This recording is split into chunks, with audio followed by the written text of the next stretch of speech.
सच्ची पढ़ाई पर पूरा पूरा ध्यान देने की, दिलरूबी कागज पर सत्य ज्ञान को उतारने की, कभी भी नाउम्मीद होकर पढ़ाई नहीं छोड़ने की, ज्ञान का चित्रों का विचार सागर मंथन कर सेवा पर हाजिर रहने की, राज्यों की तपस्या अर्थात कर्मेंद्रियों का मालिक बन श्रीमत प्रमाण कर्मेंद्रियों को चलाने की, आज की मुरली से निराकार निरअहंकारी पतित पावन परमपिता परमात्मा की हम आत्माओं के लिए शिक्षाएं।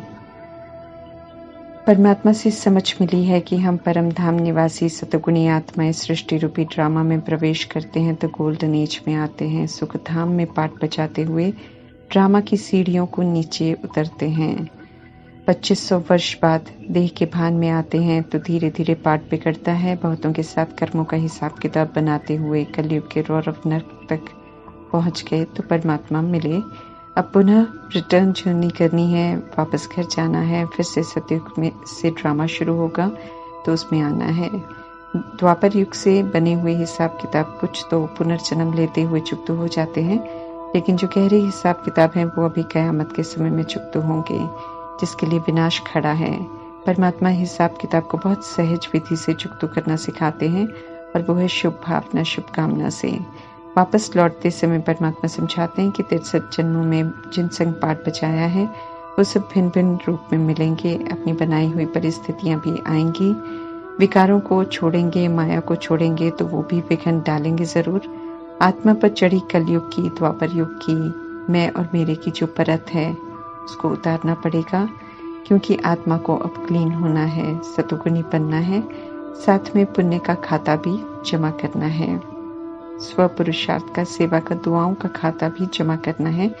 इसलिए परमात्मा हम आत्माओं को शक्तियों का, गुणों का, ज्ञान का खजाना देते हैं, यूज कर उससे फुल होने को कहते हैं, ताकि हम सब सहज ही विघ्नों को विनाश कर परिस्थितियों को पार करते हुए सतयुग की ओर अर्थात आधा कल्प की बुराइयों को छोड़कर सुख धाम की विशेषताओं को धारण कर सतयुगी संस्कार बनाएं।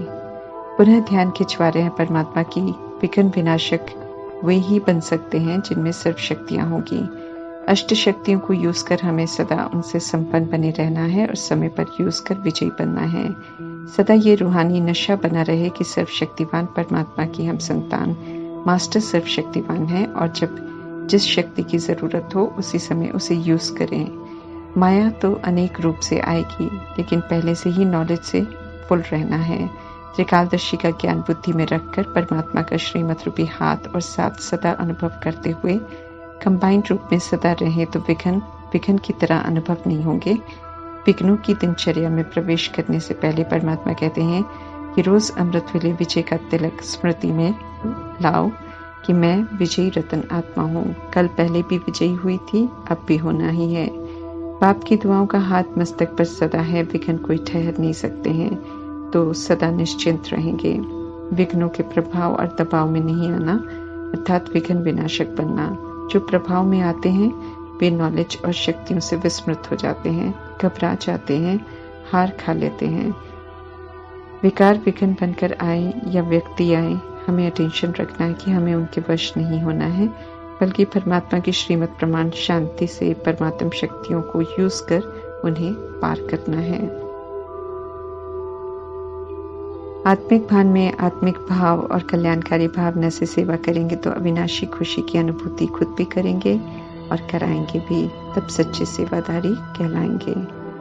कौड़ी से हीरे तुल्य बनने की पढ़ाई है, मनुष्य से देवता बनने की पढ़ाई है, कर्म बंधन से मुक्त होकर कर्मातीत बनने की पढ़ाई है, विकारी से निर्विकारी बेदाग हीरा बनने की पढ़ाई है। इसलिए परमात्मा कहते हैं कि जब तक जीना है तब तक पढ़ना है, सीखते रहना है, क्योंकि परफेक्ट पावन बनना है। छोटे बड़े वृद्ध शरीर में विराजमान सभी आत्माओं को परमात्मा से समझ मिलती है कि सब असभ्य अशिक्षित बन गए हैं, क्योंकि चरित्र में दिव्यता नहीं है, सच्चाई नहीं है, पवित्रता नहीं है। पावन दुनिया के लिए ये पढ़ाई है, इसलिए पुरानी दुनिया में रहते हुए पढ़ते रहना है जब तक हम शरीर में हैं। बाप समान बनना है और परमात्मा मुरलियों द्वारा ही सिखाते हैं कि कैसे व्यवहार में आना है। ज्ञान में, शक्तियों में, गुणों में सिंधु परमात्मा कभी भी अहंकार में नहीं आते हैं। इसी तरह हम आत्माओं को भी समझ देते हैं कि तुम मेरे बच्चे हो, इसलिए निरअहंकारी बनो, पावन बनो तो बाप समान बन जाएंगे। परमात्मा का संग मिलता है, उनका ज्ञान मिलता है तो बुद्धि से देह अभिमान निकलता है। तो आत्मा हूँ, परमात्मा की संतान हूँ, परमात्मा का क्या पाठ है सब समझ में आना शुरू हो जाता है। आत्मा का पाठ उसकी दुनिया समझ में आती है। तो ये संकेत है कि बुद्धि अच्छी बन रही है। ड्रामा के राज अच्छी बुद्धि में ही बैठते हैं। बेहद के माता पिता परमपिता परमात्मा मिलते हैं तो हम जीव आत्माओं को जो परमात्मा को पहचान कर उनके बच्चे बनते हैं, तब धीरज मिलता है सूक्ष्म आत्माओं का और उनमें जन्म जन्मांतर के भरे हुए अविनाशी पाठ का, जिसके वश हो आत्मा पाठ बजाती रहती है, भले उसे अपना पाठ अच्छा न भी लगता हो। हम जो सोचते बोलते कर्म करते हैं वो पाठ मिटता नहीं है। इसलिए परमात्मा कहते हैं कि शुभ सोचो, सकारात्मक सोचो, कल्याणकारी सोचो, बोलो और कर्म करो। करण करावन हाथ निराकार निरअहंकारी परमपिता परमात्मा ब्रह्मा मुख द्वारा श्रेष्ठ कर्म करना सिखा रहे हैं। ज्ञान के सागर और पतित पावन परमात्मा अपने नाम के प्रमाण ज्ञान भी दे रहे हैं और पावन भी बना रहे हैं। 5 विकारों का संन्यास करना है और योग से आत्मा को पवित्र बनाना है। देह अभिमान और साइंस के घमंड से कोई चांद पर जाए या स्टार पर, परमात्मा स्पष्ट कर रहे हैं कि न आत्मा उससे पवित्र होती है और न ही मुक्ति जीवन मुक्ति मिलती है। थोड़े समय का सुख यहाँ ही मिलकर यहाँ ही खत्म हो जाएगा। ईश्वरीय पढ़ाई और धारणा से 2500 वर्षों का सुख घनेरे का वर्षा मिलता है।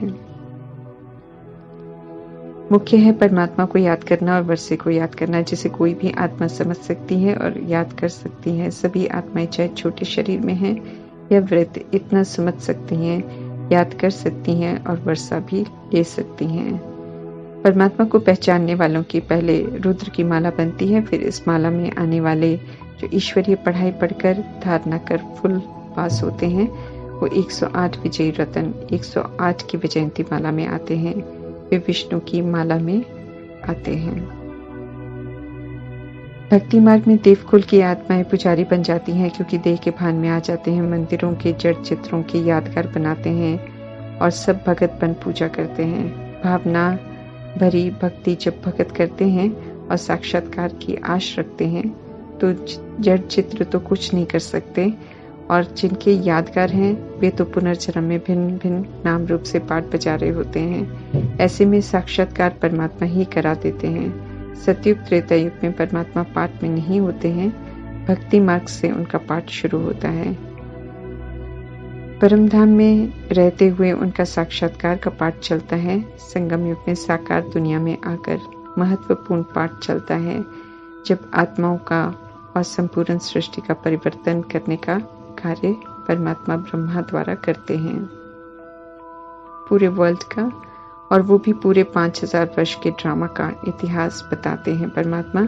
इसलिए ईश्वरीय समाचार का अखबार टाइम्स ऑफ वर्ल्ड कहलाता है। सृष्टि रूपी ड्रामा में आकर अगर आत्मा और परमात्मा को नहीं जाना तो मनुष्य किसी भी काम का नहीं है। प्रजापिता से ब्रह्मा है, जिनके द्वारा परमात्मा हम आत्माओं को अडॉप्ट करते हैं। संगम युग में शंकर तो ब्रह्मा के पुरुषार्थ की अंतिम देही अभिमानी अवस्था है, देह के भान से बिल्कुल परे, इसलिए शंकर को प्रजापिता नहीं कह सकते हैं। उनका इस धरा पर पाठ नहीं है। आकारी देवता कहलाते हैं। विष्णु लक्ष्मी नारायण का प्रतीक है। उनका पाठ विष्णुपुरी में है, लक्ष्मी नारायण के रूप में। उन्हें भी प्रजापिता ब्रह्मा नहीं कह सकते हैं। परमात्मा की जादूगरी है जो गुप्त वेश में पतित दुनिया में आकर मनुष्य से देवता बना देते हैं, बशर्ते कोई उनकी श्रीमत पर एक्यूरेट चले। जो चलते हैं वे सूर्यवंशी घराने में जाते हैं। साक्षात्कार की आश नहीं रखकर परमात्मा कहते हैं कि मेहनत करो सूर्यवंशी बनने की। आत्मा को अपने द्वारा बजाया हुआ पाठ ही मिलता है बजाने के लिए। ज्ञान प्राप्त हो रहा है तो धारण कर सेवा करना हमारा फर्ज है। इसलिए परमात्मा राय दे रहे हैं कि ज्ञान के चित्रों को देख 50 सागर मंथन करते रहो।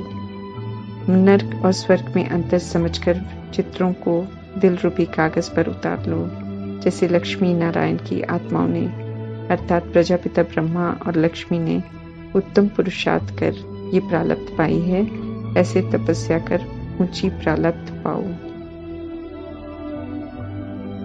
खुद अच्छे से समझकर फिर औरों को भी समझाना है। परमात्मा अच्छी रीति सच को स्पष्ट करते हैं, हमें भी अन्य आत्माओं को सच से परिचित जरूर कराना है। फिर चाहे वो सृष्टि रूपी ड्रामा की हिस्ट्री ज्योग्राफी हो, या फिर कृष्ण के श्याम सुंदर का राज हो, या फिर गोल्डन एज भारत की कहानी हो, या फिर लक्ष्मी नारायण की जीवन कहानी हो, या काम चिता पर बैठने से पतन और ज्ञान चिता पर बैठने से उत्थान के विषय लेकर समझाने का कमाल कर दिखाओ। परमात्मा हम आत्माओं को उमंग उत्साह दिला रहे हैं। ध्यान खिंचवाना है कि भक्ति मार्ग में यज्ञ, तप, जप, तीर्थ आदि हमने इतना किया, फिर भी कौड़ी मिसल बन गए। इतने शास्त्र पढ़े, फिर भी चरित्रहीन, अशांत, दुखी हो गए। अगर वो सब सही था तो सहायता क्यों नहीं मिली? इस तरफ लोगों का ध्यान खिंचवाना है। फिर युक्ति से सभी को सच बताना है कि कैसे परमात्मा सच ही सहायता करता है और फिर से पवित्र, सुखी, शांत बनाता है। पिता होने के नाते परमात्मा को ऊना है कि उनके हर बच्चे को सत्य मालूम चले और हर आत्मा फिर से सद्गुणी बने। हम आत्माओं का कर्तव्य है कि हम इस नेक कार्य में सहयोगी जरूर बने। सत्य मालूम चला है तो सत्य से औरों को परिचित कराने की सेवा भी जरूर करें। ओम शांति।